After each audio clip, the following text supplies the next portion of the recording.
আসসালামু আলাইকুম ওয়া রাহমাতুল্লাহি ওয়া বারাকাতুহু। আপনি জানেন কোরআনে কারীমের মধ্যে আল্লাহ সুবহানাহু ওয়া তাআলা ইরশাদ করেছেন, ইন্নামাল মুমিনুনা ইখওয়া, মুসলমান নিজেদের মধ্যে একে অপরের ভাই। আজকে আমাদের মাঝে যে দূরত্বটা সৃষ্টি হচ্ছে, মহাব্বত কমে যাচ্ছে। আগে আমরা পরিবারের বন্ধনে ছিলাম, এখন বিয়ে করেই ছেলে আলাদা হয়ে যাচ্ছে, বৃদ্ধ মা বাবাকে ছেড়ে দিচ্ছে।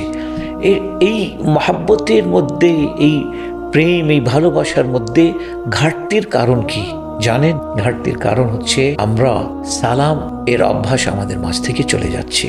মুসাফাহা, যেটাকে হ্যান্ডশিপ বলে, এই মুসাফাহার অভ্যাস আমাদের মাঝ থেকে চলে যাচ্ছে। নবী করিম সাল্লাল্লাহু আলাইহি ওয়াসাল্লাম তার জবানে ইরশাদ করেছেন যে তোমরা সালামের বেশি বেশি করে প্রসার করো, কারণ সালামের মাধ্যমে তোমার নিজেদের মধ্যে মহাব্বত বাড়বে।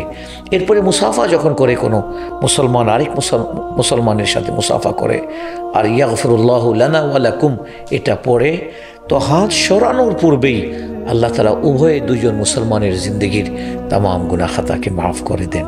আসুন আমরা একে অপরকে সালাম করব এবং মুসাফা করব, নিজেদের মধ্যে মহাব্বত, প্রেম ও ভালোবাসাকে বাড়াবো ইনশাআল্লাহ তাআলা।